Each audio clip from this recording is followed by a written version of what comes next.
Olá, seja muito bem-vindo ao episódio 50 da Revista de Sábado. Muito obrigado por estar aqui, muito obrigado por fazer este conteúdo ser um dos preferidos aqui do canal do Vanucci.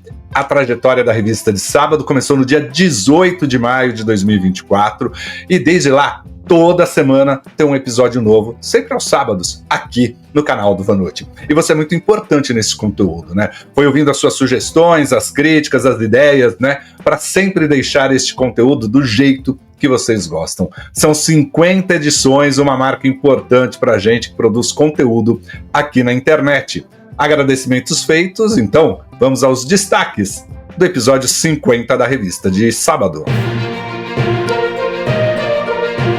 Série sobre Glória Maria estreia neste domingo. O documentário vai mostrar detalhes da vida e da carreira de uma das jornalistas mais populares da TV.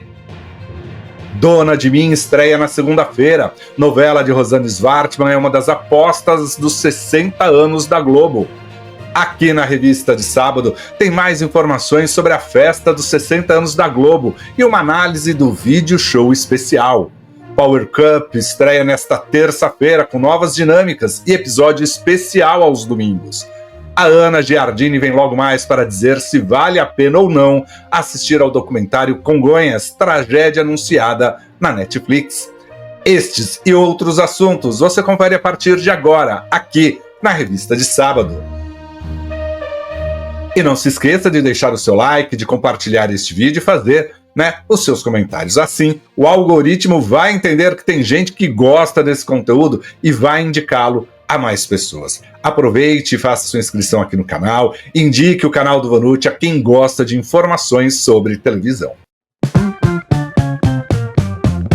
A Record estreia na próxima terça-feira a nova temporada de Power Cup, agora sob o comando de Rafa Brites e Felipe Andreoli.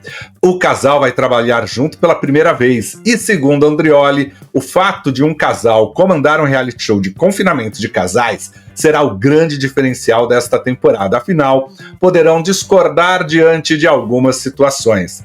Power Cup vai reunir desta vez 14 casais que ficarão confinados em Itapecerica da Serra, na Grande São Paulo. O local foi todo repaginado, terá quartos temáticos decorados com tipos de frutas. A dupla que conquistar o maior saldo financeiro da semana terá direito ao quarto mais confortável da casa, chamado de Sweet Power. Mas tem o quarto Jaca, uma casa da árvore, sem conforto nenhum para quem se der mal nas provas. Nesta edição acontecerão provas de gênero, de casais e ADR às quartas-feiras. No dia seguinte, na quinta-feira, o casal menos votado pelo público deixará o programa.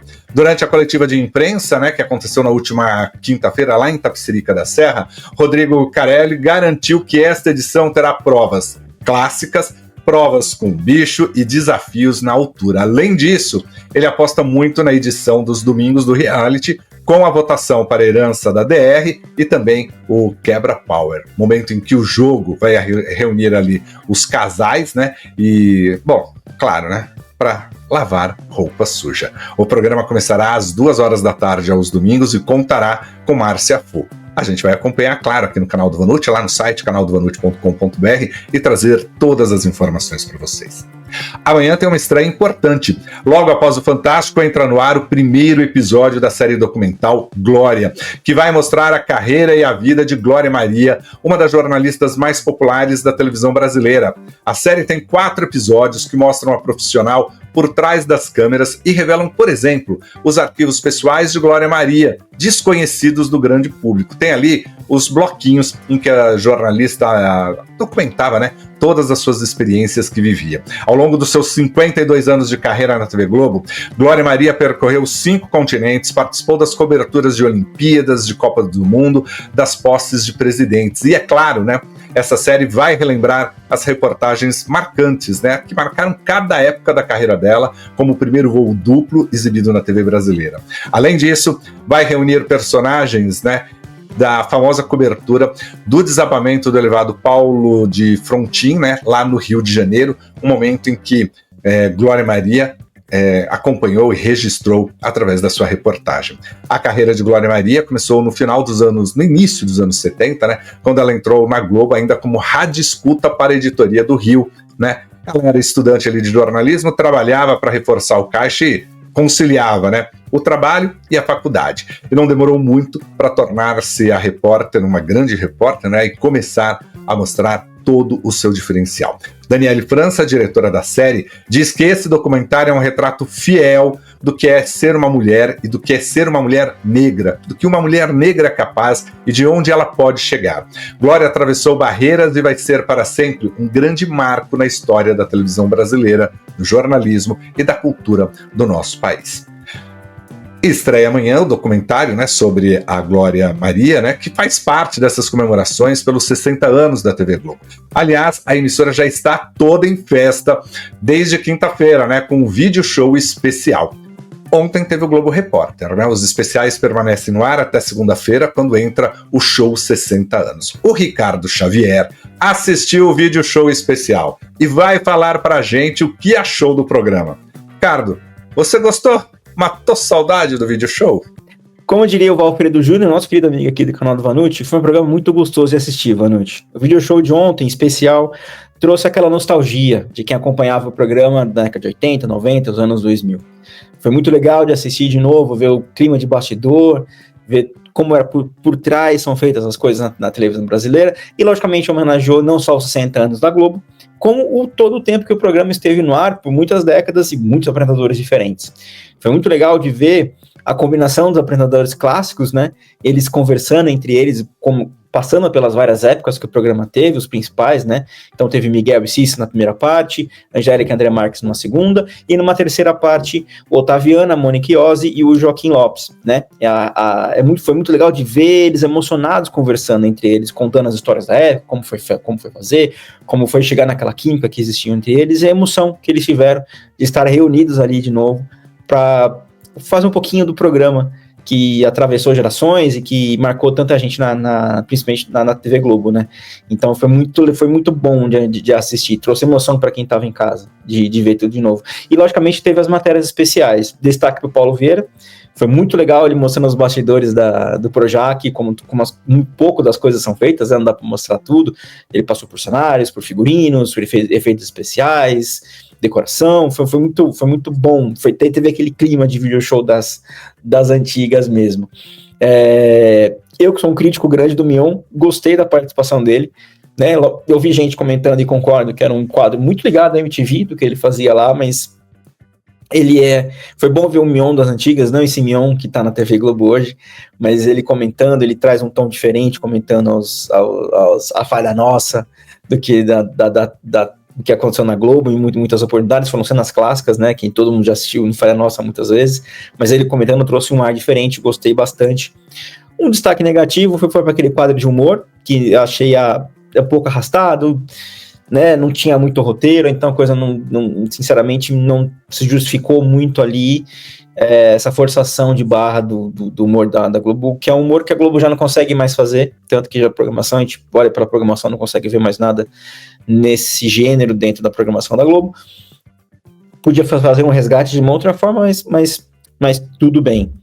Gostei muito de todas as edições de vídeo ali, né, foi muito clássico você ver de novo eles montando os textos com as falas dos personagens da novela, né, as edições foram muito ricas, né, um trabalho de muito esmero ali, eles conseguiram pegar de novo esse trabalho que o Video Show sempre fez com maestria nessas edições de vídeo, foi muito bacana. O programa no geral foi muito bom, achei que valeu muito a pena, vi muita gente comentando, nossa, poderia ter o programa voltar pelo menos uma vez por semana, deixou aquele gostinho de quero mais. Eu também fiquei com esse gostinho. Não acredito que a Globo vá voltar com o Video Show de novo, recorrente. Acredito que esses programas especiais podem voltar ao longo do tempo, com outras datas comemorativas, com o aniversário da novela, aniversário, né, da novela no Brasil, aniversário de algum outro programa, alguma coisa especial durante os anos podem fazer com que o Video Show volte nesse novo formato especial. Então, acho que vale muito a pena. Trago mais um pontinho só que me deixou um pouquinho decepcionado. Achei pouca a aparição da Renata Ciribelli, né? Ela teve um destaque muito grande durante todos os anos do The Show, como repórter, principalmente. Ela aparecendo no finalzinho junto com outros também que passaram, seja como repórter, apresentação. Então, achei que ela poderia ter um pouquinho mais de destaque ali, aparecendo um pouquinho mais, fazendo uma matéria, ou aparecendo em outros em outros lugares ali também. É isso, valeu a pena demais assistir o video show, trouxe aquele quentinho no coração, deixou muita gente feliz. E você, Vanucci, o que você achou do Globo Repórter que você assistiu ontem? Conta aí pra gente. Ricardo, eu gostei do Globo Repórter sobre os 60 anos da Globo, mas acho, né, que poderia se aprofundar ali em alguns temas mais delicados, como o acordo com a Time Life, foi, né, citado ali, falaram rapidamente ali, e também o apoio do jornal O Globo ao golpe militar e como foi esse reconhecimento do erro muitos anos depois, né? Mas de uma forma geral, eu acho que ele conseguiu ali contar a história da emissora e a relação, né, do telespectador com a Globo. Isso é muito interessante, né? Gostei muito da reconstituição do cenário do primeiro telejornal da emissora e as imagens inéditas sobre o primeiro infantil da TV Globo. Foi um recorte interessante, né? Afinal, se for narrar tudo, né, das 6 décadas, não caberia numa só edição do Globo Repórter, por isso, um recorte, acho que foi um recorte bem interessante, né? E teve algo importante, né? A nova geração do comando da TV Globo, né, foi obrigada a reconhecer que tudo que existe hoje, que tudo que está sendo feito hoje, né, e o que foi estabelecido para eles administrarem foi feito lá no passado, e por isso mesmo, né, os depoimentos desses executivos de outras épocas ganharam destaque, né? Se você gosta da história da TV, se você gosta de acompanhar, de saber como é que foi a construção das grandes redes, vale a pena assistir para relembrar alguns desses acontecimentos. E assista sem julgamento, sem banderola, sem a favor da Globo contra a Globo. O importante ali é olhar a construção de uma grande rede, de como isso aconteceu ali, final dos anos 60 e início dos anos 70. O Domingão com o Huck também vai participar das comemorações dos 60 anos da Globo e caberá a ele mostrar a importância dos programas de auditório nessa trajetória. A atração destaca personagens nas plateias das produções e resgata a presença de Silvio Santos e também de Chacrinha e quadros marcantes do Domingão do Faustão. Estênio Garcia, Maria Paula, Eric Johnson, Lorin Prota, Juan Paiva, João Guilherme, Débora Seco e Daniele Vinitz, além deles, né? Também Rafael Portugal, Lívia Andrade e a Dona Déa, do elenco fixo, né, do Domingão, eles participam de uma releitura do quadro Sexolândia, exibido no início dos anos 90, que foi um dos marcos na carreira do Faustão. O programa também vai mostrar os cantores, as bandas que brilharam aos domingos ou que foram descobertos nessas atrações também de auditório da Globo. As comemorações da Globo serão encerradas com show 60 anos, né, segunda-feira, após Vale Tudo. Este especial contará com material gravado, mesclado a trechos ao vivo. O show ocupará vários espaços dos estúdios Globo. A ideia é colocar o público para percorrer o Projac. A gente de casa vai meio que andar nos estúdios Globo ali, e posso garantir para você, porque já andei por ali, é impressionante, né? Mexe mesmo com a nossa imaginação. Haverá referência aos grandes temas de abertura das novelas, aos sucessos do humor e também um duelo de vilãs, e esse é o que eu estou mais curioso para assistir. A gente vai acompanhar, claro, registrar tudo isso, e tem mais informações sobre todos esses 60 anos, sobre o show dos 60 anos, sobre o Domingão com o Huck especial, tudo isso lá no canal do Vanucci.com.br, o site. Faça dele o seu site, um dos seus sites preferidos. Agora, antes do show dos 60 anos, tem a estreia de Dona de Mim, a novela de Rosane Svartman, né, com a Clara Moneck como protagonista. Tony Ramos e a Cláudia Abreu também estão em papéis de destaque, nos papéis principais ali. A novela vai abordar a força feminina e mostrar que é sempre possível vencer todas as dificuldades da vida, né? Todas as dificuldades que a vida nos traz. E mais do que isso, né? Que para vencer é preciso, fundamentalmente, né, ter talento, determinação e habilidade para sair das dificuldades. Mais tarde tem a chegada de Odete Reutemann, né, em Vale Tudo. Sem avisar, a vilã manda suas malas para a casa de Celina, mas avisa a irmã por telefone que não ficará hospedada lá. A expectativa da chegada de Odete gera uma tensão na família, mexe principalmente com Heleninha, a artista plástica muito ansiosa ali, né? Ela volta a beber. E mais, dá vexame com direito à queda na escada. A chegada de Odete Reutemann é aguardada por quem assiste Vale Tudo. Afinal de contas, né, é a vilã quem vai bagunçar vários núcleos que já estão estabelecidos. O Globoplay lançará em julho Loucos por Novelas, um programa em que os noveleiros de plantão poderão escolher as histórias, os personagens e os momentos inesquecíveis. A votação para as 13 categorias que definem, esta primeira temporada do programa será encerrada amanhã, lá no G-Show. Você pode fazer o seu voto. Os especialistas em teledramaturgia, que o G-Show chamou ali, que o Globoplay chamou, esses especialistas fizeram a primeira triagem.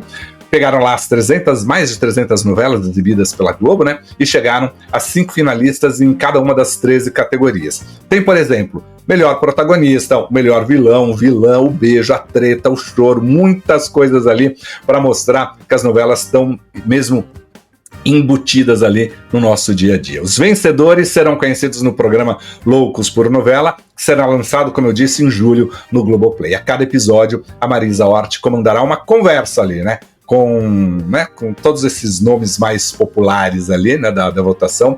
Claro, vai receber convidados especiais e também fãs de telenovelas. E nesta semana terminou o BBB 25.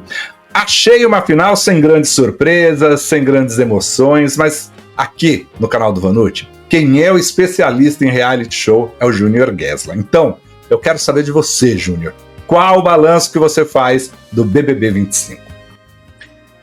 Bem, amigos do canal do Vanucci, como diria Galvão Bueno, acabou. Se foi mais uma temporada do BBB 25 e hoje eu não quero falar especificamente sobre a vitória da Renata, que teve a torcida mais competente e conseguiu colocá-la nessa final, e com a vitória dessa final também tivemos ali essa situação inédita da Renata ter vencido o BBB pela média proporcional, que é a regra da temporada. Então a média proporcional deu esse título para a Renata e o vice-campeão, o segundo colocado, o vice-colocado não existe, mas o segundo colocado, que foi o Guilherme, foi o mais votado no voto único por CPF, ou seja, se a gente estivesse falando de um BBB 2 ou 3, o Guilherme teria levado provavelmente por esse montante de votos mais específicos do voto único.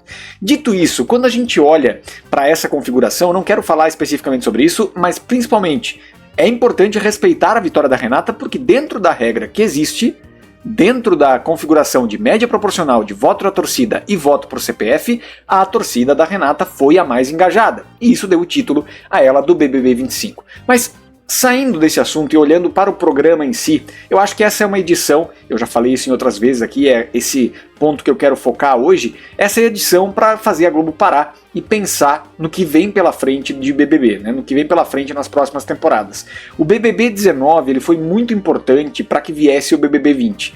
O BBB 19 teve características parecidas com esse em alguns aspectos, assim, de uma falta de movimentação, uma inércia muito grande dos participantes, mas eu acho ainda que o BBB 25 teve um pouco mais de movimentação do que o 19. De toda forma, quando aconteceu aquele BBB 19, o BBB 20 ele veio com uma outra proposta, que foi a entrada dos camarotes. É lógico que o período de quarentena, que se estendeu por muito tempo por conta da pandemia, também auxiliou para que os números dessa edição, especificamente da 20 e da 21 também, fossem muito acima da média, mas esse BBB 20 já era muito bom lá em janeiro de 2020, pouco antes de termos decretado aí a pandemia, e isso também ter feito as pessoas ficarem mais em casa e a audiência aumentar. Mas ainda assim, janeiro e fevereiro daquele ano já tinha um BBB muito movimentado ali dentro da casa, com muitos participantes interessantes, uma dinâmica que funcionou bem e que de fato se tornou uma edição histórica. Então quem sabe no BBB 26 a gente tenha também esse olhar para tudo que aconteceu e não funcionou no 25 para que aconteça no BBB 26. Eu acho que o 24, por exemplo, foi um BBB que soube ouvir o público. Muita gente comentava lá no BBB 23 e no 22 também que faltava ali a galera que precisava do dinheiro, que não precisava da fama especificamente, mas precisava do prêmio, porque isso faria as pessoas lutarem mais pelo prêmio. E isso não faltou no BBB 24. A gente teve diversos personagens que afirmaram isso desde o início, que precisavam desse prêmio e que lutariam pelo prêmio. Eu acho que esse olhar é muito importante, deu certo no 24, e esse olhar de duplas no 25, eu falava no início da cobertura da Rede Gessler que precisaria haver, pelo menos, algum tipo de pressão para que as duplas brigassem entre si.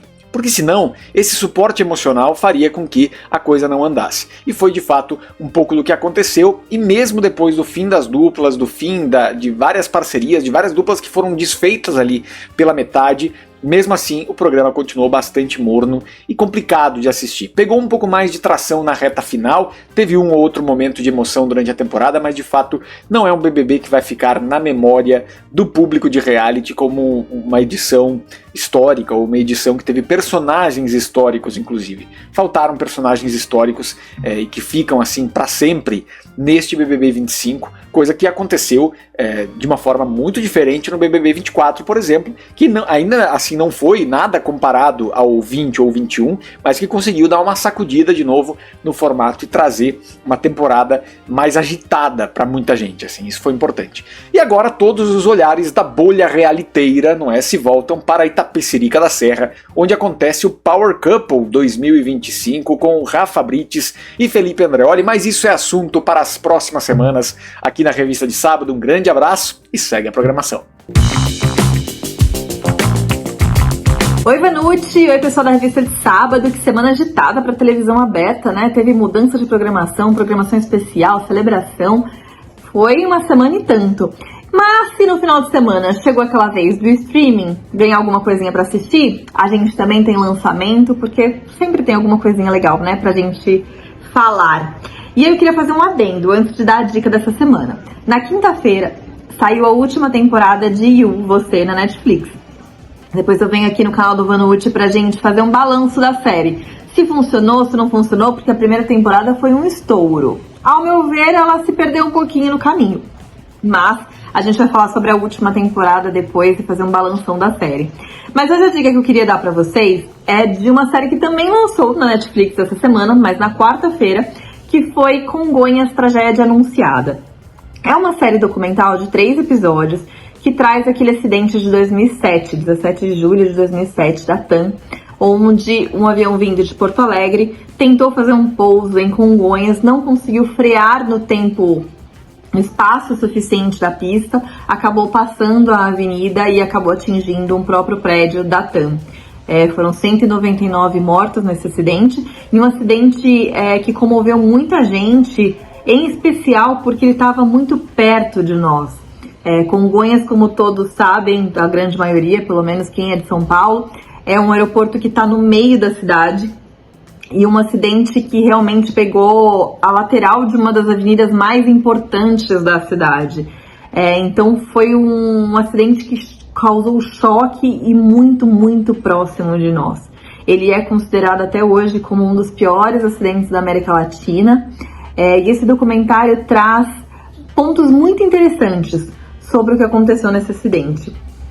Em certo episódio, no primeiro episódio, ele traz uma proximidade, né, da família, e realmente como os fatos aconteceram, o começo de tudo, as informações sobre o acidente, como foi, o apoio que a TAM deu para esses familiares.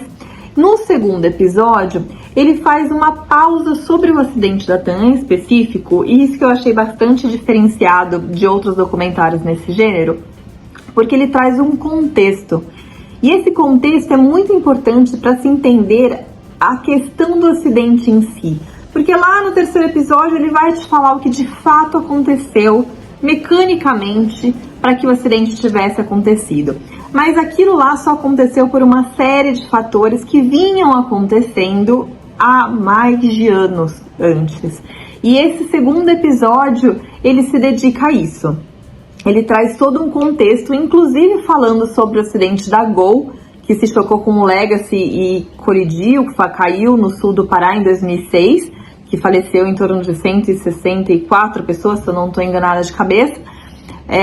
Então ele traz esse contexto, fala dos apagões aéreos que estavam acontecendo com muita frequência e os motivos deles acontecerem, e algo diferenciado, que são poucos os documentários que conseguem trazer esses pontos de vista, que é o ponto de vista da empresa. Raramente nesses tipos de documentário, quando a gente tem uma questão de acidente, a empresa ou o governo acaba se manifestando de alguma forma. Normalmente a gente sempre tem ali o apoio dos advogados, dos familiares, de pares técnicos que possam fazer uma avaliação um pouco neutra sobre a questão. Tudo isso tem nesse documentário, com esse extra. Marco Antônio Bolonha, presidente da TAM em 2007, e a Denise Abreu, que era diretora da ANAC, ambos participam do documentário contando a parte deles nessa história. Então é um documentário triste de se assistir, para a gente relembrar todos esses casos, mas muito bem construído, muito bem editado, e vale muito a pena assistir. Então, se você tiver um tempinho, vale a pena relembrar esse caso do que aconteceu, para a gente ficar atento e observar nos dias de hoje. E todas as teorias sobre pista molhada, frenagem, tudo isso vem à tona. Então vale muito a pena você assistir. Um beijo, gente! Oi pessoal, estou falando diretamente de Recife, nas instalações da TV Tribuna, no estúdio do Bem Você, Isso. com a apresentadora Thais Sintra. Tudo bem? Tudo bem com você? Tudo certinho. Vamos falar sobre o seu programa que mudou de horário, o público cresceu, se consolidou na grade. E é isso mesmo. Isso, Bem Você, a gente está com 10 meses de programa, né? O programa vem sendo muito bem quisto, bem aceito pelos telespectadores, né? Um programa que tem uma alma feminina, mas que a gente conversa com todos os públicos, né? Então a gente veio para esse horário aqui, 2h10, logo após o Pablo Marques, a Hora da Treta, porque a gente queria falar mais com o público feminino, falar com as mulheres, porque aqui a gente toca em vários assuntos, né, que permeiam a vida da mulher, desde receita até direitos. Hoje mesmo a gente gravou um programa sobre direitos da união estável. Sim. Então a gente fala sobre saúde, sobre sexualidade, sobre várias pautas interessantíssimas, porque eu amo fazer televisão, amo fazer entretenimento e amo levar informação. Eu amo levar prestação de serviço para o nosso público que está nos assistindo. Thais, como é a sua relação com o público no dia a dia, quando encontra no mercado, na feira, nos shows? O pessoal adora, né? O pessoal adora, geralmente comenta, eu vi aquele programa, eu concordo, porque aqui eu trago muita interação com o público, né? Pergunto muito, você concorda? Você acha isso? Porque as pessoas respondem quando encontram, eu concordo. Por exemplo, essa semana a gente gravou sobre a polêmica do BBB, do Davi Brito, né? Com a Mani Rego, se ele tem ou não que dividir, as pessoas, acho que tem que dividir o prêmio, sabe? É muito gostoso ver isso, não só comigo, mas com quem vem ao programa. Então, a gente recebe muitos artistas também, e eles dizem, eu fui no seu programa, no outro dia o pessoal me parou e disse que adorou a apresentação e tudo mais. É muito gostoso receber esse carinho, esse feedback do público. Thais, você é pioneira em alguns formatos, vamos dizer. Já foi pioneira numa TV de esporte. Sim. Aqui no seu estado. Você já teve um programa de reformas. Sim. E atualmente esse seu programa também assume um pioneirismo. Como é para você estar à frente desses formatos, do pioneirismo, e ser representante do povo e para o povo também? Eu amo fazer televisão, eu amo o universo da televisão. Desde que eu me formei, né, há 20 anos, mais ou menos, que eu só faço televisão na minha vida, só fiz televisão na minha vida. Não sei fazer outra coisa. E aí eu sempre estou nesse processo de trazer para cá, de trazer para Pernambuco um novo, né? Da gente se reinventar, da gente ver o que está dando certo em outro lugar e de repente trazer algo para cá com a nossa cara, né? Então a gente tinha esse programa de reforma e decoração que a gente sempre vê, né? Essas reformas sendo feitas em São Paulo, no Rio de Janeiro. Ou nos Estados Unidos. Nos Estados Unidos. Vamos trazer aqui para Pernambuco, vamos reformar as casas aqui dos recifenses, dos pernambucanos, sabe? Então é muito legal isso, assim, eu gosto de sempre estar trazendo novo, de trazer um olhar diferente, porque eu acho que a TV ela é muito cíclica, né? Ela tem um tempo de saturação de determinados produtos, determinados formatos, então a gente tem que saber o momento de renovar, o momento de trazer uma coisa nova, né? Recentemente você abordou sobre sotaque. Sim. No seu Instagram, eu achei isso muito interessante, porque eu também sofro com isso, morando em São Paulo, mas eu sou mineiro, do sul de Minas. Eu tenho um sotaque forte, eu falo porta, porteira, já me cobrei. E você falou que aqui na TV tem essa tendência também de levar, eu falo a TV no geral, de Pernambuco, de levar para o sotaque carioca e São Paulo.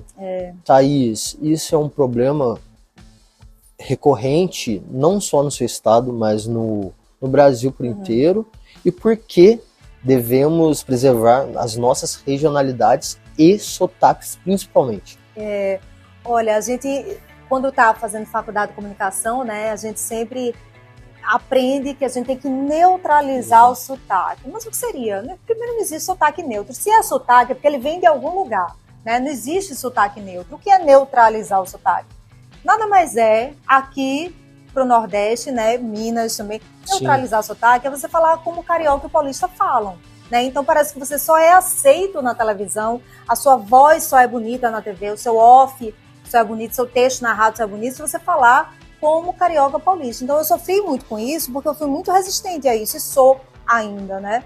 Eu nunca quis estar falando boa noite, oportunidade, sei o quê, agora a gente vai ver isso aqui. Nunca quis, porque essa não sou eu, não é minha origem, não é minha história. Se eu estou falando para os meus iguais, né? Se eu estou falando para o recifense, se eu estou falando para o pernambucano, por que eu vou falar desse jeito com sotaque carioca? Eu acho que hoje, com a internet, as pessoas, né, a audiência busca cada vez mais uma identificação com quem está falando. Então, nada mais bonito, justo, do que as pessoas se identificarem com o próprio sotaque, a gente se ouvir na televisão, até porque nosso sotaque é lindo, sinceramente. Tá? Os mineiros que me desculpem, mas o sotaque pernambucano é o mais bonito do Brasil. Fala isso para o Rio e São Paulo, não para Minas. Eu gosto de sotaque mineiro, eu gosto. Eu adoro sotaque mineiro, eu adoro. Thaís, eu queria te agradecer pelo espaço, pela oportunidade, espero que você tenha gostado e deixe um recado para o nosso público. Adorei, muito obrigada, viu? Volte mais vezes aqui no Recife, tá? Volte mais vezes. Olha, gente, um beijo grande para vocês. O recado que eu vou dizer para vocês é o seguinte: não desista dos seus sonhos, tá? Sonhar grande, sonhar pequeno, dá o mesmo trabalho, é sonho do mesmo jeito. Então, vamos atrás, vamos à luta, vamos correr, porque a gente só consegue, chegar no objetivo se a gente der o primeiro passo. É isso. Beijo! O play dessa semana vai para Volta por Cima. Esta é uma novela que foi feita pensando como novela, com todos os bons elementos de uma novela, e conseguiu reunir vários temas atuais e envolver o público em todos eles. Cláudia Souto vai entregar o horário das 7 horas com boa audiência, viu? Com bons números ali para Rosane Schwartzman. E a expectativa da Globo é que esses índices permaneçam altos. O stop dessa semana vai para a participação de Marcos Mion no vídeo show com elementos de um quadro criado na MTV. A equipe acertou na reportagem do Paulo Vieira, acertou em mostrar os erros de gravação, no encontro de apresentadores de gerações ali. Gostei ali daquele quadro de humor, poderia ter sido um pouco menor, gostei muito da participação dos jornalistas. Agora, a equipe errou feio ao colocar algo que remete a uma outra emissora e dar pouco espaço para outros nomes importantes do vídeo show. Claro, eu sei, muita gente vai falar assim, não, mas esse quadro agora tá lá no Caldeirão, né? O Mion faz isso na Globo, ele é o segundo principal apresentador, ou o terceiro principal apresentador de entretenimento da Globo ali, de programas semanais. Sei que muita gente vai falar isso, mas esse quadro foi criado na MTV e remete à MTV. E, aliás, a gente precisa pensar nisso, né? A Globo precisa pensar nisso. Precisa ter o Marcos Mion em todos os especiais? O SBT gravou na última quarta-feira o Troféu Imprensa 2024. São 55 edições da premiação. Este ano foi conduzida por Patrícia Bravanel e Celso Portiolli, teve 20 categorias, e posso garantir para vocês que os dois estavam muito bem ali no palco, num entrosamento muito legal. O especial será exibido no domingo que vem, dia 4, a partir das 7 horas da noite. Vai ter mais de 4 horas de duração, com transmissão simultânea também para o Disney Plus, que tem um conteúdo extra nos intervalos da TV aberta. Vários artistas foram ao palco para receber prêmios ou para participações especiais. Estiveram lá Matheus Solano, a Angélica, a Regina Duarte, a Joelma, a Blogueirinha, a Luciana Gimenez, a Vanessa, o Nicolas Prates, a Fátima Bernardes, Fábio Júnior, Chitãozinho e Chororó e também Tata Werneck. No domingo que vem, eu farei uma live durante o último bloco do Troféu Imprensa pra gente repercutir, né? Vamos repercutir juntos aqui os resultados e revelar ali algumas curiosidades dos bastidores que eu ainda não contei pra vocês. Bom, não esqueça de deixar o seu like, de comentar, de fazer a sua inscrição aqui no canal do Vanucci. Me ajude a levar este conteúdo a muito mais pessoas. E assim, ponto final no episódio 50 da Revista de Sábado. Nós nos encontramos num próximo vídeo aqui no canal do Vanucci. Espero encontrá-lo lá. Até mais. Tchau, tchau.